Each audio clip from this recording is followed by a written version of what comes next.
Hello student, আজ income from house প্রপার্টির second theoretical ক্লাসটা স্টার্ট করছি। ইনকাম ফ্রম হাউস প্রপার্টির second theoretical class. Income from house property আমরা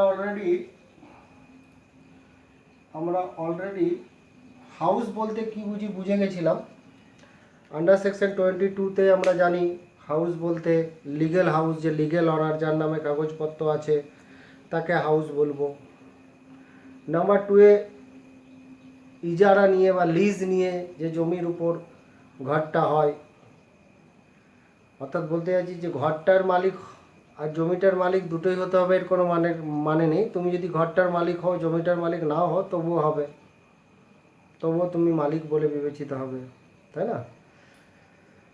বলেছিলাম যে কেউ যদি কোনো ঘরকে কারুর কাছে বন্ধক রাখে, তাহলে বন্ধক দাতাই ঘরটার মালিক থাকবে বলেছিলাম।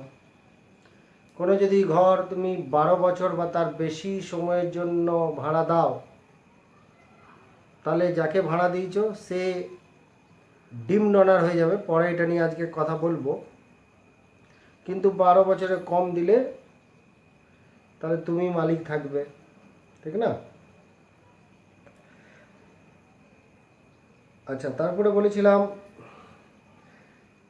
নিজে যদি মনে করো সাপোজ কোনো অংশীদারি কারবার, ভালো করে এই পয়েন্টটা শোনো, কোনো অংশীদারি কারবার, এগুলো সব বলা আছে তোমাদের, আরেকবার বোঝাচ্ছি। কোনো অংশীদারি কারবার যদি একটা ঘরের মালিক হয়, তাহলে কোনো অংশীদারি কারবার যদি ঘরের কোনো মালিক হয়, তাহলে ওই ফার্মেরই ওই ঘরটা হবে, মালিকদের নয়, ঠিক না? আবার এমনি যদি ভাবা যায় যে একটা ঘরের মালিক অনেকগুলো লোক, ফার্ম নয় কিন্তু অনেকগুলো লোক মিলে একটা ঘরের মালিক, তাহলে প্রত্যেক জনের যে ভাগ হবে সে তাদের ঘরটার মালিক হবে, ঠিক না?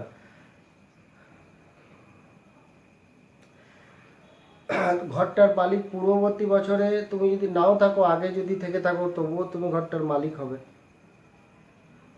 এরকম অনেকগুলো বুঝিয়েছিলাম, টোটাল 9টা বুঝিয়েছিলাম তোমাদেরকে। আজকে আমি যেটা মেনলি বোঝাবো সেটা হচ্ছে ডিমড অনার, তাই না? ডিমড অনার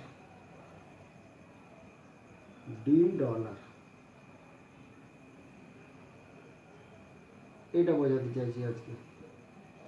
বিবেচিত মালিক, ডিমড অনার মানে হচ্ছে বিবেচিত মালিক। আন্ডার সেকশন 27-এ বিবেচিত মালিক সম্পর্কে বলা হয়েছে। আন্ডার সেকশন 27-এ বিবেচিত মালিক সম্পর্কে বলা হয়েছে, তাই না? তো বিবেচিত মালিক কি সেটা সম্পর্কে প্রথমে জানি। ডিমড অনার, বিবেচিত মালিক। নাম্বার 1-এ যেটা বলছি 27(1) এখানে বলছে বিবেচিত মালিক বলতে বোঝাচ্ছে যে হয়তো লিগেলি তোমার নামে কাগজপত্র নেই, কিন্তু তোমাকে মালিক বলে ধরা হবে। হয়তো ঘরটার দলিল তোমার নামে নেই, কিন্তু তথাপি তোমাকেই মালিক বলে ধরা হবে। ঘরটার দলিলপত্র তোমার নামে নেই, কাগজপত্র তোমার নামে নয়, অন্য কারোর নামে আছে, কিন্তু তুমি মালিক, তাকে বলছি ডিমড অনার। কেন? মালিক মানুষের অনেক বুদ্ধি, তো সে চালাকি করে ঘরটা অন্য কারোর নামে করে রাখবে, কিন্তু নিজে ইনকাম করবে। স্যার এটা কীরকম? সাপোজ আমার একটা ঘর আছে, আমি সেই ঘরটা আমার বিবাহিত স্ত্রীর নামে বা নাবালক সন্তানের নামে করে দিলাম, বিনা প্রতিদান ছাড়া। ভালো করে শোনো, বিনা প্রতিদান ছাড়া করে দিলাম। সেক্ষেত্রে ঘরটার মালিক আমিই থাকবো। যতই আমি আমার বইয়ের নামে করে দিই বা নাবালক সন্তানের নামে করে দিই, ঘরটার মালিক আমিই থাকবো। কিন্তু যদি আমি আমার স্ত্রীকে ঘরটা বিক্রি করে দিই উপযুক্ত প্রতিদান নিয়ে, তাহলে ঘরটার মালিক আমার বউ হয়ে যাবে, ঠিক না? আর সন্তান বলতে ছেলে মেয়ে দুজনেই, কিন্তু মেয়ে যদি বিবাহিত হয়ে যায় তাহলে কিন্তু ঘরটা বিবাহিত কন্যারই হয়ে যাবে। তাহলে 27(1) বলছে এক নম্বর, যদি কেউ তার বাড়িটা তার স্ত্রীর নামে বা স্ত্রী স্বামীর নামে, স্বামী স্ত্রীর নামে বা স্ত্রী স্বামীর নামে, স্পাউস হাজব্যান্ড ওয়াইফ বলি আমরা, করে থাকে বিনা প্রতিদানে। বিনা প্রতিদানে কিন্তু কথাটা ভাবতে হবে, বিনা প্রতিদানে বা উপযুক্ত প্রতিদান ছাড়া। উপযুক্ত প্রতিদান বলতে তুমি 1 টাকায় বললে ঠিক আছে, ট্রান্সফার তো অনেক রকম হতে পারে স্যার, তো ট্রান্সফার করে দিলাম 1 টাকা দিয়ে, মানে বিক্রি করে দিলাম বলছো না, 1 টাকায় কি বিক্রি হয় বাড়িটা? তো বলছি উপযুক্ত প্রতিদান ছাড়া বা বিনা প্রতিদানে, তাহলেও কিন্তু ঘরটার মালিক আমি থাকবো, যতই আমি আমার বইয়ের নামে করে দিই বা নাবালক সন্তানের নামে করে দিই। নাবালক কথাটা বললাম, কিন্তু যদি বিবাহিত কন্যার নামে করে দিই তাহলে তার হয়ে যাবে। ঠিক আছে, এটা বললো 27 ইন ব্র্যাকেট 1 ডিমড অনারের প্রথমটা। ডিমড অনারের প্রথমটা বললাম। হ্যাঁ, সেকেন্ড বলি 27, সেকেন্ডটা বলছি 2 নম্বর 27 ইন ব্র্যাকেট রোমান 2। এটাতে কি বলছে? কোন একটা অবিভাজ্য সম্পত্তি, ইমপার্টিবল স্টেট, তোমার কোনো দখলে কোনো একটা সম্পত্তি আছে, তোমার দাদুর দাদুর দাদুর সম্পত্তি তুমি হয়তো পেয়েছো, কিন্তু তোমার নামে তো এখনো হয়নি, কিন্তু তুমি তার দখল সত্ত্ব অধিকার হিসাবে কোনো একটা রুমে আছো বা গাড়িতে আছো, সেক্ষেত্রে তুমি কিন্তু ঘরটার মালিক হবে। যদিও তোমার নামে কাগজপত্র নেই, ইনকাম ট্যাক্সকে তুমি বলবে তো আমি তো ঘরটার মালিক নই, তো আমি কেন ট্যাক্স দিয়ে যাবো? না, তুমিই ঘরটার মালিক।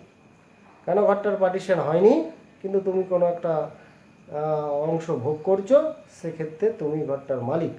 ইমপার্টিবল স্টেট 27 ইন ব্র্যাকেট 2, এটা একটা ডিমড সেটের পার্ট। তাহলে কি বললাম? যদি তোমাদের কোনো সম্পত্তি ভাগ বাটারা এখনো না হয়ে থাকে, কিন্তু তুমি কোনো সম্পত্তির অধিকার পেয়েছো, সেক্ষেত্রে ওই সম্পত্তিটার মালিক তুমি হবে, তোমাকে একজন ডিমড অনার বলা হবে। ঠিক আছে, তোমাকে একজন ডিমড অনার বলা হবে। স্যার আর কি স্যার? হ্যাঁ স্যার, চলে আসছি 3 নম্বর ডিমড অনারের এক্সাম্পল। 3 নম্বর 27 রোমান 3। এটা কি? মনে করো তুমি এমন কোনো সংস্থার উচ্চপদস্থ কর্মচারী, যে সংস্থাটা হাউস ডেভেলপমেন্ট কাজের সঙ্গে যুক্ত, আবাসন প্রকল্পের সঙ্গে যুক্ত, রিয়েল এস্টেট, বাড়ি ঘর যারা বানায়, সেই সমস্ত রিয়েল এস্টেট কোম্পানির তুমি তুমি কর্মচারী, উচ্চপদস্থ ডাইরেক্টর বা এরকম অফিসার কোনো, তোমাকে ওই কোম্পানিটা কোনো একটা বাড়ি অ্যালট করেছে যে তুমি থাকো এখানে, তোমার নামে নয় কিন্তু তোমাকে বাড়িটা দিয়েছে থাকার জন্য, অ্যালট করেছে। তাহলে সেক্ষেত্রেও তুমি ওই বাড়িটার ডিমড অনার হবে under section 27 in bracket Roman 3 অনুযায়ী। সেক্ষেত্রেও তুমি ওই বাড়িটার ডিমড অনার হবে। কেন না? তুমি কোনো এমন শোনো স্যার ভালো করে বলছি, এমন কোনো কোম্পানির মালিক যেটা আবাসন প্রকল্পের সঙ্গে যুক্ত, সেই কোম্পানিটা আবাসন প্রকল্পের সঙ্গে যুক্ত, সেক্ষেত্রেও তুমি ওই বাড়িটার মালিক হবে আন্ডার সেকশন 27 ইন ব্র্যাকেট 1 অনুযায়ী। নেক্সট 4 নম্বর 4 নম্বরে 27 in bracket 3 in bracket small a। এখানে কি বলছে?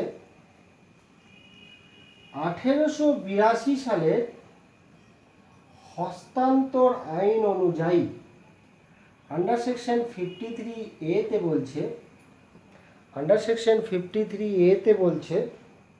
1882 সালের হস্তান্তর আইন অনুসারে ধারা 53 বলছে যে কোনো চুক্তি অনুসারে তুমি যদি কোনো ঘর পেয়ে থাকো, বাড়ি পেয়ে থাকো, দখল সত্ত্ব অধিকার পেয়ে থাকো, তোমার নামে কাগজপত্র নেই, পাট্টা পেয়েছো বা এইরকমভাবে সরকার তোমাকে দিয়েছে, বর্গাদারি করে হয়েছে, সেক্ষেত্রেও তুমি ঘরটার বিবেচিত মালিক বলেই গণ্য হবে। কত section? 27 in bracket 3 in bracket a। 1882 সালের হস্তান্তরযোগ্য আইনের 53A-তে বলেছে, কি বলেছে না, তুমি ঘরটার অধিকার পাবে, তোমাকে কেউ উঠাতে পারবে না, উচ্ছেদ করতে পারবে না, কিন্তু ঘরটার দলিল কাগজপত্র তোমার নামে কিচ্ছু নেই, সরকার তোমাকে এটা দিয়েছে। ঠিক আছে, সরকার তোমাকে এটা দিয়েছে, সেক্ষেত্রেও তুমি ঘরটার বিবেচিত মালিক বলেই গণ্য হবে, সেক্ষেত্রেও তুমি ঘরটার বিবেচিত মালিক বলে গণ্য হবে। মনে থাকবে তো? নাম্বার 5, এটা আগে একবার বুঝিয়েছি, আরেকবার বুঝাবো। 27(3) এটা কি? যেটা অনারশিপে তোমাদেরকে বুঝিয়েছিলাম যে কোনো ঘরকে তুমি কোনো ভাড়াটিয়াকে যদি ভাড়া দাও 12 বছর বা তার বেশি সময়ের জন্য, 12 বছর বা তার বেশি সময়ের জন্য যদি ভাড়া দাও, তাহলে সেই ভাড়াটিয়াটা বিবেচিত মালিক বলে গণ্য হবে, এবং সেই ভাড়াটিয়াটা যদি সেই ঘরটাও যদি অন্য কারোকে ভাড়া দেয়, তাহলে সেও একজন অনার হবে। মনে করো আমি একটা বাড়ি ভাড়া নিয়েছি তোমার কাছ থেকে 12 বছর বা তার বেশির জন্য, তারপর যদি এই বাড়িটা আমি অন্য কারোকে ভাড়াতে দিয়ে দিই, আবার অন্য কারোকে যদি ভাড়াতে দিয়ে দিই, তাহলে সেক্ষেত্রেও ঘরটার মালিক আমিই হব, মানে ভাড়াটিয়াই হবে, ডিমড অনার। তাহলে তোমাদের 5টা ডিমড অনার কাফি, খুব বেশি। কি বললাম? 1 নম্বরে বললাম 27(1) বললাম যে কোনো লোক যদি তার স্বামী স্ত্রীর নামে বা স্ত্রী স্বামীর নামে, তাই না, বা নাবালক সন্তানের নামে বিনা প্রতিদানে বা উপযুক্ত প্রতিদান ছাড়া কোনো ঘর যদি ট্রান্সফার করে দেয়, তাহলে এবং সে যদি বলে ভাবে যে এই ঘর, এবং ইনকাম ট্যাক্সকে বলতে চায় এই ঘরটা আর আমার নয়, এই ঘরটা আমার ছেলের বা আমার বউয়ের, চলবে না, ঘরটা তোমারই, এই ঘরটা থেকে যদি কোনো ইনকাম হয় তাহলে তোমাকেই ওই ইনকামটার উপর ট্যাক্স দিতে হবে, তোমার ছেলে বা বউকে ট্যাক্স দিতে হবে না, অর্থাৎ তুমি বাঁচতে পারবে না 27(1) অনুযায়ী। এটা হচ্ছে ডিমড অনারের প্রথম পার্ট, ডিমড অনারের প্রথম পার্ট। ঠিক আছে, এরপরে আসি আমরা 27(2). 27(2) এখানে কি বললাম না, কোনো অবিভাজ্য সম্পত্তি যদি এখনো ভাগ হয়নি কিন্তু তুমি কোনো একটা সম্পত্তি পেয়েছো, ঠিক আছে, অবিভাজ্য সম্পত্তি এখনো ভাগ হয়নি কিন্তু তুমি কোনো একটা সম্পত্তি পেয়েছো, ইম্পার্টিবল স্টেট, তোমার নামে কোনো কাগজপত্র বা দলিল নেই, সেক্ষেত্রেও তুমি ঘরটার মালিক হবে, বিবেচিত মালিক। 3 নম্বর, তুমি যদি কোনো 3 নম্বর 27(3)তে তুমি যদি কোনো এমন কোনো আবাসন প্রকল্পের উচ্চপদস্থ কর্মচারী হও, হাউসিং ডেভেলপমেন্ট কোম্পানির, সেই কোম্পানিটা যদি তোমার নামে কোনো একটা বাড়ি অ্যালট করে, সেই বাড়িটার মালিকই তুমি বিবেচিত বলে গণ্য হবে 27(3)তে, 27(3)তে।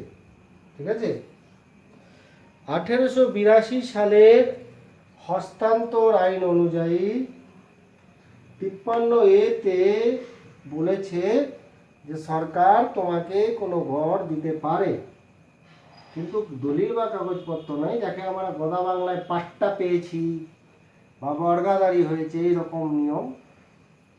তোমার নামে কোনো কাগজপত্র না থাকলেও তুমি ঘরটার বিবেচিত মালিক হবে 27((3) অনুযায়ী। আর লাস্টেরটা তো আমরা আগেও শুনেছি, যদি 12 বছর বা তার বেশি সময়ের জন্য ভাড়া দাও, তাহলে ওই ভাড়াটিয়াটা ঘরটার ডিমড অনার হয়ে যাবে। তাহলে এই ডিমড অনার খুব ইম্পর্টেন্ট চিজ, কেন এখানে আমরা বুঝতে পারছি যে ইনকাম ট্যাক্স তোমাকে বিবেচনা করলো যে তুমি মালিক, কিন্তু অ্যাকচুয়ালি তোমার নামে কাগজপত্র নেই, ঘরটার মালিক কিন্তু অন্য কেউ, তো তথাপি তোমাকেই ঘরটার মালিক বলে বিবেচনা করা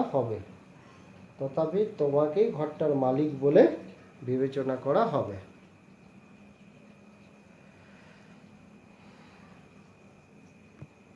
এবার আমরা একটা অন্য টপিকে যাই। তাহলে ডিম ডলার বুঝে গেলাম, ডিম ডলার বুঝে গেলাম। আমরা প্রথমে বুঝেছি হাউস, তাই না? তারপরে বুঝলাম অনারশিপ, তারপরে বুঝলাম ডিম ডলার। এবারে আমরা বুঝতে চাই income from house property which is not taxable. Income from house property, income from house property which is not taxable. Sir এটা মানে তার মানে বলতে চাইছি আমি যে ইনকামটা হাউস প্রপার্টি থেকেই হচ্ছে, কিন্তু কিন্তু এটা ইনকাম ফ্রম হাউস প্রপার্টিতে আসবে না। স্যার এটা কীরকম কথা? হ্যাঁ, এটা কীরকম কথা কথা স্যার? মানে বলতে চাইছি যে তুমি ঘরটার মালিক, তুমি ঘরটা থেকে ইনকাম করেছো, কিন্তু ইনকাম ফ্রম হাউস প্রপার্টিতে আসবে না। হ্যাঁ স্যার, কীরকম কীরকম স্যার বলুন? হ্যাঁ স্যার বলছি, তোমার যদি কোনো একটা বাড়ি কৃষি জমির সন্নিকটে থাকে, মানে কৃষি কার্য যেখানে হয় সেখানে যদি তোমার কোনো বাড়ি থাকে, ঠিক আছে, সেই বাড়িটাকে তুমি কৃষক দিকে বা খামার বাড়ি হিসাবে ব্যবহার করে আয় করো। তার মানে কি বলতে চাইছি, তোমার বাড়িটা আছে কোথায় বা কি উদ্দেশ্যে ব্যবহার হয়? কৃষকরা, ফার্মাররা সেখানে থাকে, বা খামার বাড়ি, যেখানে আমরা খামার বাড়ি বলতে যেখানে শস্য টস্য রাখি, সেইখানে তোমার ওই বাড়িটা, সেইখানে তোমার ওই বাড়িটা ইউজ হয় এবং তুমি ইনকাম করো, এবং তুমি সেই বাড়িটা থেকে ইনকাম করো। তবুও এই বাড়িটার ইনকাম কি ধরা হবে জানো? আন্ডার সেকশন 10 ইন ব্র্যাকেট 1 ধরা হবে। স্যার 10 ইন ব্র্যাকেট মানে income from agriculture, income from agriculture ধরা হবে, ইনকাম ফ্রম এগ্রিকালচার ধরা হবে। আর agriculture income exempted from tax, agriculture income exempted from tax. Next, এটা হলো 1 নম্বর। স্যার 2 নম্বর, তুমি যদি কোনো একটা বাড়িকে সম্পূর্ণভাবে ধর্মীয় উদ্দেশ্য হিসাবে ব্যবহার করো এবং সেখান থেকে আয় করো, অর্থাৎ তোমার বাড়িটা মালিক হচ্ছে কোনো ধর্মীয় প্রতিষ্ঠান, তোমরা দেখেছো না মন্দির, মসজিদ, গুরুদ্বারা, ওদেরও তো ইনকাম হতে পারে বাড়ি বাড়ি ভাড়া দিয়ে, কিন্তু সম্পূর্ণ ধর্মীয় হতে হবে। তাহলে সেক্ষেত্রেও তারা যেটা ইনকাম করবে সেটা তো ইনকাম ফ্রম হাউস প্রপার্টি, কিন্তু এক্সাম্পটেড ফ্রম ট্যাক্স, কিন্তু এক্সাম্পটেড ফ্রম ট্যাক্স। স্যার কত নম্বর ধারা? ধারা হচ্ছে 11 ইন ব্র্যাকেট 1 ব্র্যাকেট স্মল, ঠিক আছে, ইন ব্র্যাকেট স্মল। কি বুঝলাম, কি পড়ালাম ভালো করে শোনো। বললাম যদি বাড়িটা সম্পূর্ণভাবে কোনো কোনো ধার্মিক কাজে ব্যবহার হয়, কোনো ধার্মিক কাজে ব্যবহার হয়, অথবা চ্যারিটেবল মানে দাতব্য, বাংলাতে বলে দাতব্য, সেই কাজে ব্যবহার হয়, চ্যারিটেবল কাজে ব্যবহার হয়, ঠিক আছে, এবং ওই বাড়িটা থেকে যদি কোনো ইনকাম হয় তাহলে সেই ইনকামটা কিন্তু এক্সাম্পটেড ফ্রম ট্যাক্স, মানে ইনকাম করযোগ্য আয় নয়। কত ধারা অনুযায়ী? 11(1) এ অনুযায়ী। এটা হলো 2 নম্বর। তাহলে আমরা কি পড়ছি? আমরা পড়ছি যে ইনকাম ফ্রম হাউস প্রপার্টি কিন্তু ট্যাক্সেবল নয়, ইনকাম ফ্রম হাউস প্রপার্টি কিন্তু ট্যাক্সেবল নয়, তাই না স্যার? স্যার 3 নম্বর কি? যেমন মনে করো কোনো আঞ্চলিক কর্তৃপক্ষ, মিউনিসিপ্যালিটি, গ্রাম পঞ্চায়েত, কর্পোরেশন, এগুলোকে আঞ্চলিক কর্তৃপক্ষ বলি না, এরাও তো স্যার ঘর ফর ভাড়া দিতে পারে, ইনকাম করতে পারে। তো এরা যদি এইসব ঘর ফর ভাড়া দিয়ে ইনকাম করে সেটা তো ইনকাম ফ্রম হাউস প্রপার্টি, কিন্তু exam from tax under section 10(20), under section 10(20) অনুযায়ী এক্সাম্পটেড ফ্রম ট্যাক্স, আন্ডার সেকশন 10(20) অনুযায়ী এক্সাম্পটেড ফ্রম ট্যাক্স, ঠিক আছে? আচ্ছা স্যার ঠিক আছে, যদি কোনো বাড়ি কোনো গবেষণার কাজে ব্যবহৃত হয় এবং তুমি ইনকাম করো, তোমার একটা বাড়িতে সায়েন্টিফিক রিসার্চের কাজ হয় এবং সেই জন্য তুমি ঘরটাকে ভাড়া দিয়েছো, সায়েন্টিফিক রিসার্চের কাজ হবে বলে ভাড়া দিয়েছো, সেখান থেকে তুমি ইনকাম করছো, সেটাও এক্সাম্পটেড ফ্রম ট্যাক্স। 10 ইন ব্র্যাকেট 21 অনুযায়ী, 10 ইন ব্র্যাকেট 21 অনুযায়ী এক্সাম্পটেড ফ্রম ট্যাক্স, ঠিক না? নেক্সট, তাহলে এইটা একটু বুঝতে হবে যে কি কি বলতে চাইছি আমি। 10 ইন ব্র্যাকেট এক্সাম্পটেড ফ্রম ট্যাক্স, ঠিক আছে? নাম্বার 5,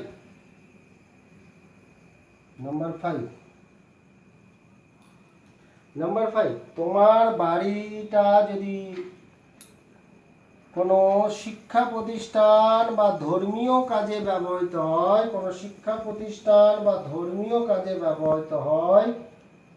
শিক্ষা প্রতিষ্ঠান বা ধর্মীয় কাজ নয়, সরি আমি ভুল বললাম, হাসপাতালের উদ্দেশ্যে যদি ব্যবহৃত হয়, তাহলে সেখান থেকে যদি তুমি কোনো ইনকাম করো, শিক্ষা প্রতিষ্ঠান বা হাসপাতালের উদ্দেশ্যে যদি ব্যবহৃত হয়, তাহলে 1023C অনুযায়ী সেটা এক্সাম্পটেড ফ্রম ট্যাক্স।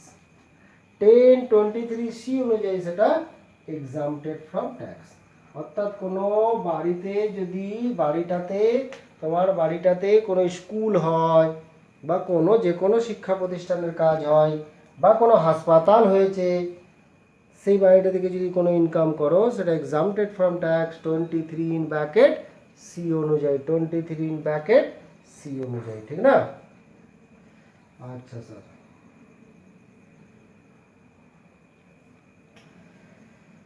নাম্বার 6,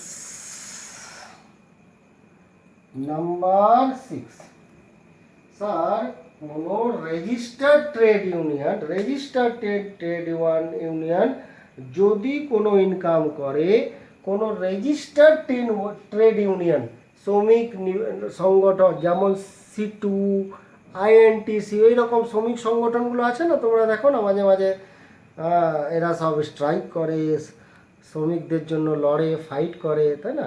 এই সমস্ত রেজিস্টার্ড ট্রেড ইউনিয়নেরও কিন্তু সম্পত্তি থাকতে পারে, ঘর বাড়ি থাকতে পারে। তারা যদি ঘর বাড়ি থেকে কোনো ইনকাম করে, তাহলে তাদেরও সেটা exempted from tax under section 1024 অনুযায়ী, তাদেরও সেটা exempted from tax under section 1024 অনুযায়ী, ঠিক আছে?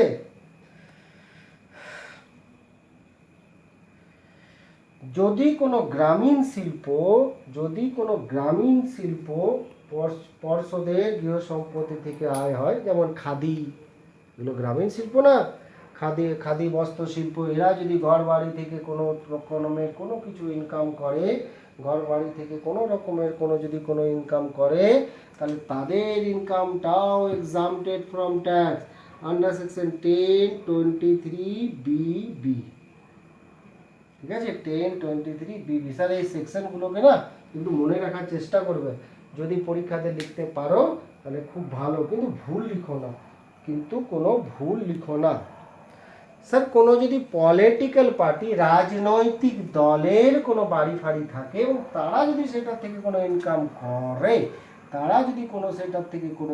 করে, তাহলে সেটাও এক্সাম্পটেড ফ্রম ট্যাক্স হবে আন্ডার সেকশন 13A অনুযায়ী, এটাও এক্সাম্পটেড ফ্রম ট্যাক্স হবে আন্ডার সেকশন 13A অনুযায়ী, রাজনৈতিক দল। চলো তাহলে 13A তে কি দেখলাম? 13A তে দেখলাম পলিটিক্যাল পার্টি, তাই না? 13A তে আমরা দেখলাম যে কোনো রাজনৈতিক দল যদি গৃহ সম্পত্তি থেকে আয় করে, তার এক্সাম্পটেড ফ্রম ট্যাক্স। 9 কি দেখবো না, আন্ডার সেকশন 22। কি 22 স্যার? 22 হলো যে নির্ধারী মানে তুমি যে ঘরটার মালিক, সে যদি এই ঘরটাতে নিজে কোনো ব্যবসা বা বাণিজ্য করে, তো সেখান থেকে যদি কোনো ইনকাম করে, সেটা কিন্তু এক্সাম্পটেড ফ্রম ট্যাক্স, মানে সেটা ইনকাম ফ্রম হাউস প্লটের আন্ডারে নয়। নির্ধারী যদি কোনো ঘরে নিজে ব্যবসা বা বাণিজ্য করে, সেটা কিন্তু exempted from tax under section 22 অনুযায়ী, আন্ডার সেকশন 22 অনুযায়ী। এটা আমরা আগেও শুনেছি একবার প্রথমে। ইনকাম ফ্রম হাউস প্রপার্টিতে তুমি নিজে ব্যবসা বাণিজ্য করো না, তাই না? আর লাস্ট নাম্বার 10 বুঝে যায় 23 ইন ব্র্যাকেট 2।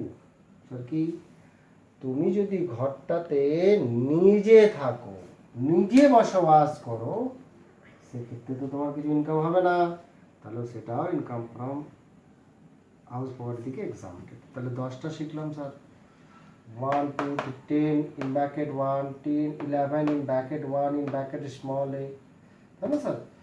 ছোট ছোট করে যদি একবার আমি তোমাদেরকে বলে দিই তাহলে তোমরা বুঝে যাবে। 10 ইন ব্র্যাকেট 1-এ বলতে চাইছিলাম যে তোমার বাড়িটাতে কোনো কৃষকরা থাকে বা খামারের উদ্দেশ্যে ব্যবহার হয়। খামার মানে সব গ্রামের ছেলেরা বোঝে, যেখানে ধান বা দানা শস্যগুলো রাখা হয়, তুমি ভাড়া দিয়েছো তাদেরকে রাখার জন্য, ইনকাম করতে এক্সাম্পটেড ফ্রম ট্যাক্স 10(1) অনুযায়ী। তার মানে কি, এটা ইনকাম ফ্রম এগ্রিকালচার। স্যার এটা ইনকাম ফ্রম এগ্রিকালচার, অন্য কিছু নয়, এটা ইনকাম ফ্রম এগ্রিকালচার, ঠিক আছে? কিন্তু সে খামার বাড়িটা তোমার কৃষি জমির সামনাসামনি হবে।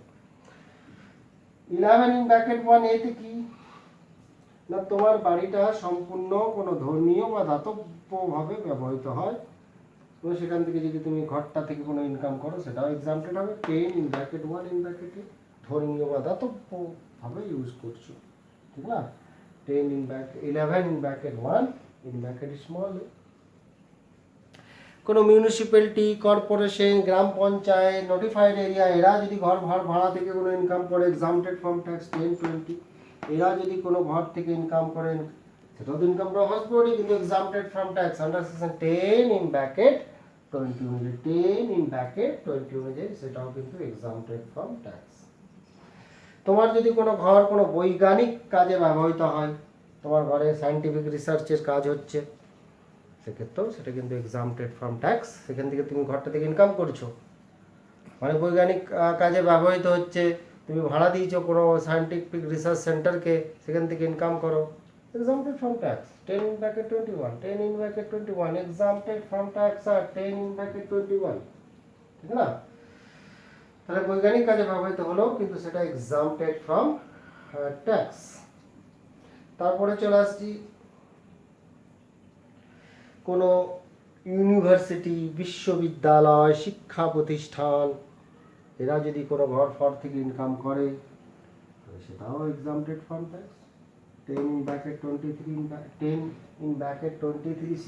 স্যার 10 যে সেকশনটা তোমরা যখন বড় আর একটু বড় ইনকাম ট্যাক্স শিখবে, সেখানে পুরো 10 সেকশনটা আন্ডার সেকশন 10ই কিন্তু এক্সাম্পটেড ফ্রম ট্যাক্স নিয়ে আলোচনা করেছে। এক্সাম্পটেড ফ্রম ট্যাক্স নিয়ে আলোচনা কত কি শিখবে দেখবে ওইখানে। 10 10 10 10 1 10 2 10 3 এরকম নানা অনেক শিখবে। একটা তো শিখেছো তোমরা ইনকাম ফ্রম হাউস প্রপার্টিতে 10 13-এ মনে আছে, এক্সাম্পটেড ফ্রম ট্যাক্স 10 13-এতে। সেরকম 10 সেকশনটা গোটাটাই তোমাদের এক্সাম্পটেড ফ্রম ট্যাক্স নিয়ে আলোচনা করেছে, বুঝেছো? আচ্ছা, তারপরেটা 10(24)-এ কি বুঝিয়েছিলাম, কোনো ট্রেড ইউনিয়নের যদি কোনো গৃহ সম্পত্তি থেকে ইনকাম হয় তাহলে সেটাও এক্সাম্পটেড ফ্রম ট্যাক্স। ট্রেড ইউনিয়নে যদি গৃহ সম্পত্তি থেকে কোনো ইনকাম করে, ট্রেড ইউনিয়ন মানে কি, শ্রমিক সংগঠন, নানা রকমের শ্রমিক সংগঠন, ভারতবর্ষে তো সংগঠনের কম নয়, পার্টি পলিটিক্সের কম নয়, তাহলে তারা যদি কোনো ইনকাম করে তারাও সেটা exempted from tax. Under section 10(23)BB কি বলছে না, এইটা হচ্ছে গ্রামীণ কোনো সংস্থা, উদ্যোগ, শিল্প, যেমন হস্তশিল্প, বস্ত্রশিল্প, খাদি শিল্প, এগুলো গ্রামীণ। এরা যদি কোনো ঘর ফর থেকে ইনকাম করে এদের ক্ষেত্রেও কিন্তু এটা এক্সাম্পটেড ফ্রম ট্যাক্স। 10(23)BB। কোনো রাজনৈতিক দল যদি কোনো ঘর ফর ভাড়া থেকে ইনকাম করে তাদের এক্সাম্পটেড ফ্রম ট্যাক্স 13-এ। কিন্তু রাজনৈতিক দলটাকে না এই যে রেজিস্টার্ড হতে হবে, মানে এমন নয় যে তুমি একটা দল করে নিলে রেজিস্টার নেই তাহলে হবে না কিন্তু, তাই না? এটা তো তোমরা এখনই শুনলে যে তুমি যদি তোমার ঘরে ব্যবসা বা বাণিজ্য করো সেক্ষেত্রে সেটা exempted from tax under section 22 অনুযায়ী। 22 বুঝতে পারছো? যে তো প্রথমে শিখলাম 22তে ইনকাম ফ্রম হাউস প্রপার্টি হতে গেলে কি হতে হবে না, তবে ঘরটার মালিক হতে হবে, ঘরটাতে নিজে থাকতে পারো বা ভাড়া দিতে পারো, কিন্তু নিজে ব্যবসা বাণিজ্য করা যাবে না, সেটাই লিখলাম 22। আর ঘরটাতে যদি নিজে থাকো তাহলে ঘরটার অ্যানুয়াল ভ্যালু নীল হবে, তোমরা শিখবে এটা। মানে ইনকাম ফ্রম হাউস প্রপার্টি মানে ইনকাম ট্যাক্স দিতে হবে না, ট্যাক্সেবল ইনকাম নয় 23(2), কিন্তু এটা income from house property part হবে স্যার। এটা যখন তোমরা বুঝবে তখন এই জিনিসটাকে একটু অন্যভাবে বুঝবে। ট্যাক্সেবল হবে না, বরঞ্চ তোমার এখান থেকে বেনিফিট হবে। ট্যাক্সেবল হবে না, বরঞ্চ তোমার এখান থেকে বেনিফিট হবে। ঠিক আছে? তাহলে আমরা আজকে বুঝে গেলাম ডিমড অনার, আর আমরা বুঝে গেলাম যে এইসব ইনকামগুলো ইনকাম ফ্রম হাউস প্রপার্টি কিন্তু এক্সাম্পটেড ফ্রম ট্যাক্স, মানে এটার উপর ট্যাক্স লাগবে। ইনকাম ফ্রম হাউস প্রপার্টি কিন্তু এটার উপর ট্যাক্স লাগবে না। ঠিক আছে? তাহলে আমরা শুধু আজকে দুটো ছোট্ট জিনিস বুঝলাম, যে ডিমড অনার, আর কি বুঝলাম না আমাদের বাড়ির ইনকাম, কিন্তু সেই ইনকামের উপর কোনো ট্যাক্স আমাদের লাগবে না। ঠিক আছে? ওকে।